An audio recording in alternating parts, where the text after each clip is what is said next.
C'est le premier pape de l'histoire originaire des États-Unis. Robert Francis Prévost, qui a choisi de se faire appeler Léon XIV, est né il y a 69 ans à Chicago, d'une mère espagnole et d'un père franco-italien. Mais il a passé une vingtaine d'années au Pérou, où il a été envoyé comme missionnaire en 1984, 2 ans après avoir été ordonné prêtre. Il a la double nationalité, américaine et péruvienne, et il était devenu président de la commission pontificale pour l'Amérique latine. C'était un proche collaborateur du défunt pape argentin, François, qui l'avait créé cardinal en 2023 et promu au Saint-Siège à la tête du puissant ministère chargé de nommer les évêques du monde entier.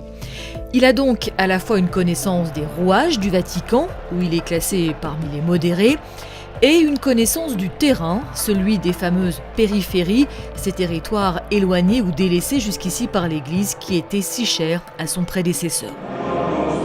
Le conclave a donc fait le choix de la continuité, du moins sur le fond. Sur la forme, Léon XIV devrait davantage ménager la bureaucratie vaticane que François.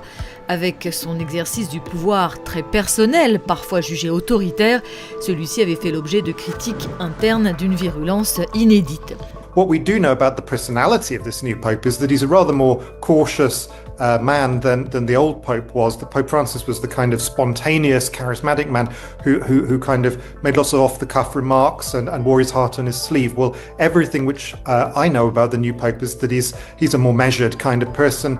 He'll probably approach things more methodically. Léon XIV est un homme discret, réservé, mais très à l'écoute. Un homme de synthèse, capable de concilier des points de vue divergents. L'un de ses grands défis sera précisément de ressouder les différents courants qui cohabitent au sein de l'Église catholique. Dès sa première apparition au balcon de la basilique Saint-Pierre, Léon XIV a appelé à construire des ponts par le dialogue, par la rencontre. Con il dialogo, con l'incontro,